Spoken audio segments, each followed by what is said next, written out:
Olá, sejam muito bem-vindos. Eu sou João Rocha, atuo como psicanalista clínico formado pela Sociedade Brasileira de Psicanálise e estamos aqui hoje para mais um programa Psicologia do Espírito Imortal no canal do YouTube do amigo Rossano Sobrinho, para darmos prosseguimento no nosso programa, na nossa coluna.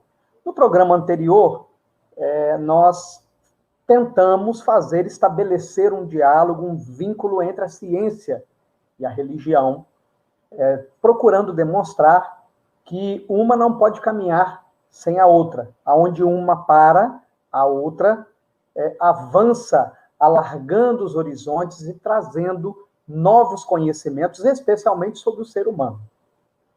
No programa de hoje, nós vamos começar a falar sobre o aparelho psíquico humano. Por que é importante falar sobre o aparelho psíquico humano? Primeiro, será que é só penso, logo existo? Será que é somente o pensamento, a força atuante na nossa psique?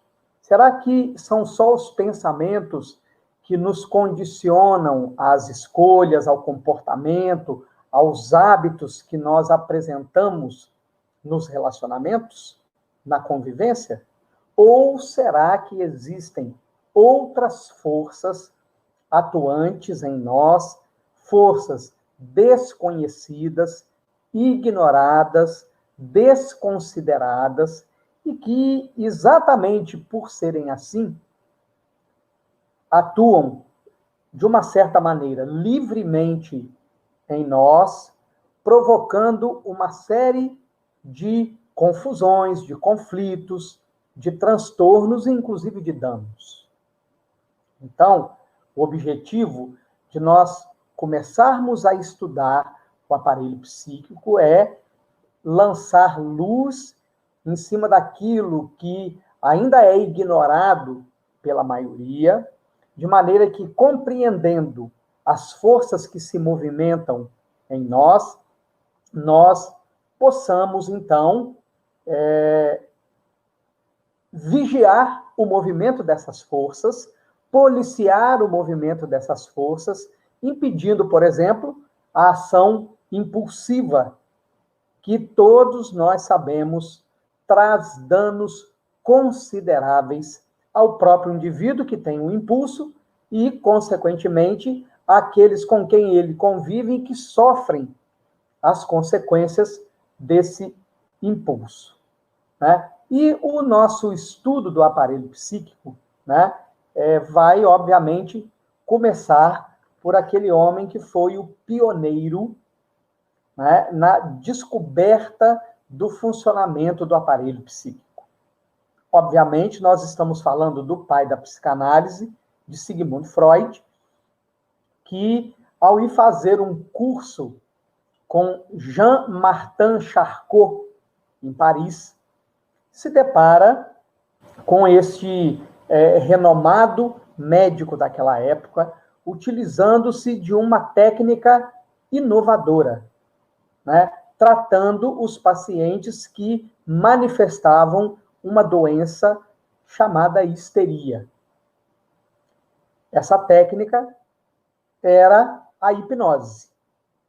Então, Charcot submetia os seus pacientes ao transe hipnótico e, depois de acompanhar inúmeros casos, inúmeras experiências que Charcot fazia na frente dos seus alunos, com a sua mente de cientista, Freud começa a se dar conta de algo que até então nunca havia estado no foco da ciência, no foco da psiquiatria da época, no foco da neurologia da época.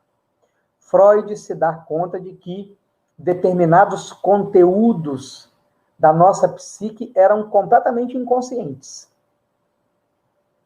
né? E ele, então, traz para mostrar a força, o poder do inconsciente a imagem do iceberg, onde a parte sobre as águas representaria o consciente e a parte embaixo das águas, a parte submersa, que todos nós sabemos que é muito maior do que a parte que está visível em cima da superfície, o inconsciente.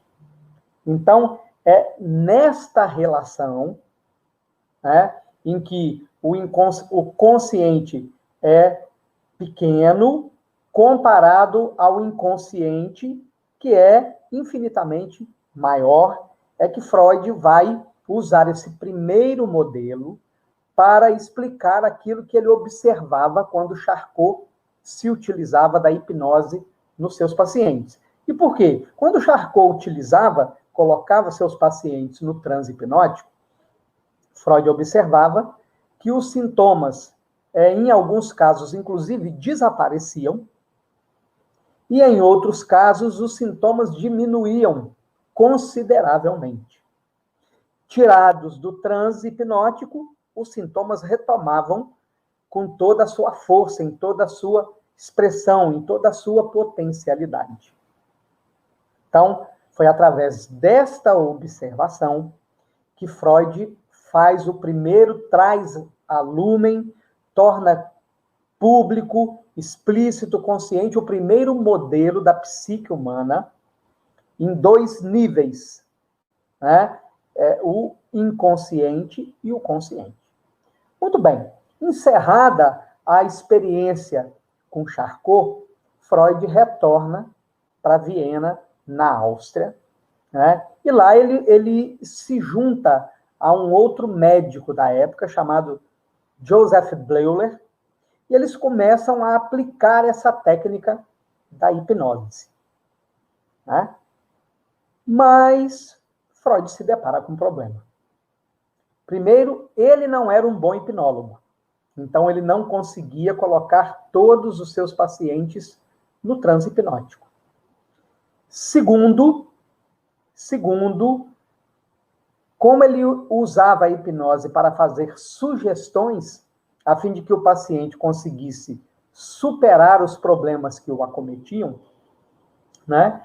Essas sugestões, em algum momento, eram superadas pela força da histeria, pela energia armazenada, empregada, aplicada no processo histérico. Então, invariavelmente, muitos pacientes voltavam para o estado histérico. Freud, então, começa a perceber que existia uma outra força no nosso aparelho psíquico e que essa força reprimia determinados pensamentos, determinados desejos, sentimentos e emoções que não seriam bem vistos pelas regras sociais, pelas regras da moral e dos bons costumes. Então, quando Freud percebe a força da repressão atuando na nossa psique, ele compreende que aquele modelo em 2 camadas, ou em 2 níveis, não era suficiente para explicar essa força que ele identificou atuando na nossa psique, que ele chamou de repressão. Ele percebeu que havia uma outra camada, um outro nível da nossa mente que censurava esses conteúdos. Então, quando Freud descobre a censura, ele muda o modelo de 2 para 3 camadas, ou de 2 níveis para 3 níveis. Ele, então, descobre o inconsciente, o pré-consciente e o consciente. Prestemos atenção na imagem que nós vamos colocar na tela agora, para clarear o nosso entendimento sobre o aparelho psíquico. Então, muito bem. Aqui, à nossa direita, né, está aí a estrutura que Freud passou a utilizar. O inconsciente, o pré-consciente e o consciente. Outra descoberta importante que Freud faz. Os conteúdos do inconsciente não conseguem acessar diretamente os conteúdos do consciente. Antes, eles precisam atender às regras do pré-consciente de maneira que possam penetrar na consciência. E Freud faz uma analogia muito interessante a respeito disso, quando ele, para explicar melhor o conteúdo do inconsciente, que precisa primeiro atender às regras do pré-consciente, antes de acessar a consciência do ego, por analogia, ele conta uma pequena história que vai elucidar esse mecanismo. Então, ele diz que o consciente é como se fosse um salão de festas. Alguém vai dar uma festa, né? E pensando em como as festas são organizadas no nosso tempo, então nós compreendemos que hoje as pessoas pensam no cenário, na decoração da festa, pensam no traje, né, como é que as pessoas devem se apresentar na festa.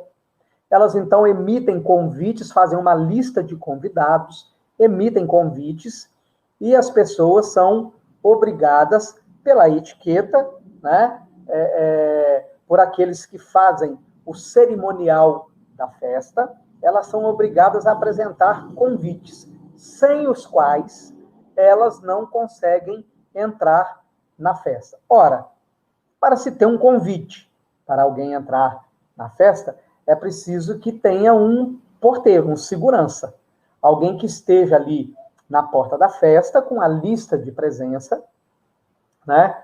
E não apenas para conferir se a pessoa foi convidada ou não, mas também para conferir se ela atende os requisitos para ela entrar na festa. Se ela está trajada conforme a recomendação que o convite fazia, né? E lógico que nós sabemos que em todas as festas sempre tem os penetras. Sempre tem aqueles que passam, olham, veem o movimento, sentem que ali tem boa comida, tem boa bebida, e eles querem arrumar um jeito de entrar na festa sem ser convidados. Bem, como nessa analogia, o salão de festas é a consciência. O porteiro é o pré-consciente, o segurança é o pré-consciente, né? E os penetras são aqueles pensamentos, sentimentos, emoções e desejos que são proibidos, que não atendem às regras sociais, que não se adaptam à realidade do que o indivíduo vive, mas que, independente de não se adaptarem, eles querem acessar a consciência, eles querem se tornar visíveis, conhecidos, e o pré-consciente não deixa. Essa, meus amigos e amigas, essa é uma luta que nós enfrentamos todos os dias das nossas vidas. Essa luta acontece o tempo inteiro. É uma luta entre o ideal, aquilo que se idealizou, aquilo que se imaginou, aquilo que se deseja, aquilo que se quer, e a realidade. É uma luta entre a emoção e a razão. É a luta entre o que se deseja e o que se pode. Todo ser humano enfrenta essa luta.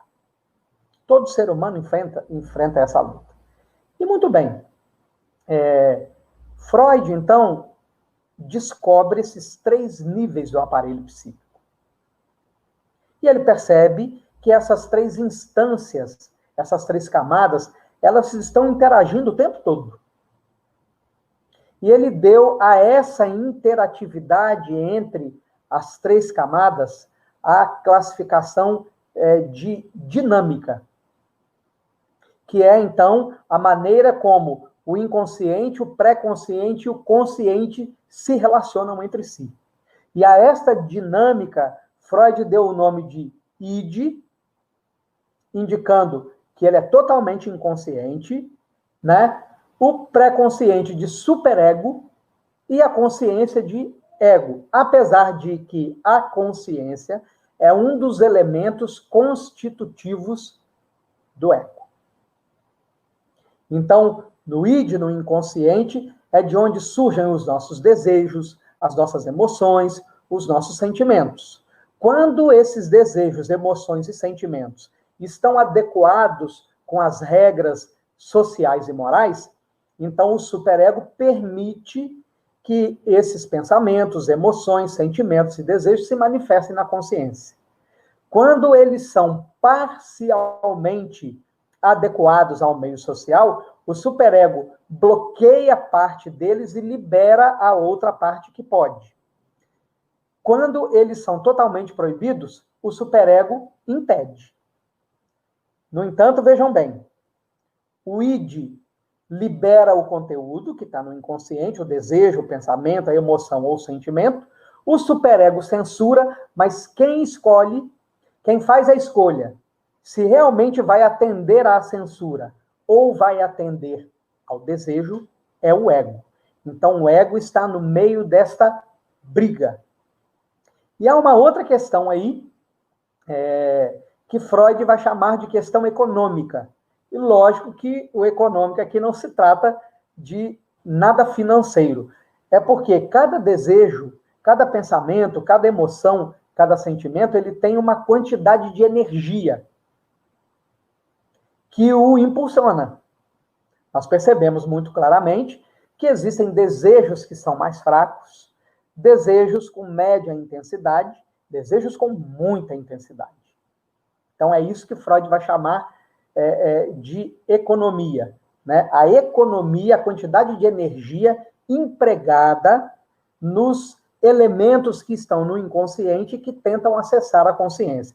Quando um desejo, um pensamento, uma emoção, um sentimento vem com muita carga de energia, o superego precisa aplicar uma força proporcional àquela carga de energia para bloquear o que está vindo do inconsciente.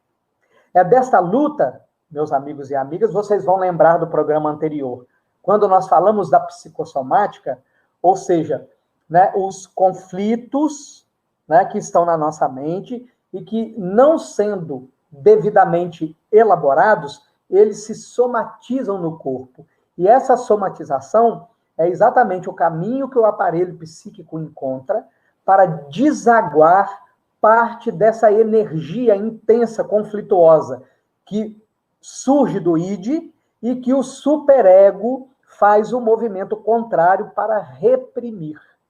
Isso, então, se deságua no nosso corpo físico em inúmeras patologias que, pouco a pouco, as ciências vão identificando, a psicologia vai identificando, né, e que, muitas vezes, se trata apenas do sintoma, esquecendo-se de ir em busca da causa, do gatilho que disparou aqueles sintomas, né?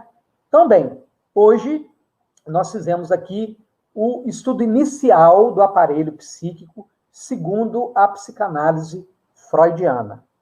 No próximo programa, que vai ser, nós vamos continuar falando sobre o aparelho psíquico, vamos falar individualmente de cada um desses elementos, o inconsciente, o pré-consciente, o consciente, o id, o ego e o superego. Vamos falando isso nos programas para nós irmos compreendendo de maneira mais ampla e profunda como é que a nossa mente funciona, né? Agradeço mais uma vez a participação de todos, agradeço mais uma vez ao amigo Rossano Sobrinho, peço que vocês possam se inscrever no canal do amigo Rossano, se inscrevam no meu canal também, né?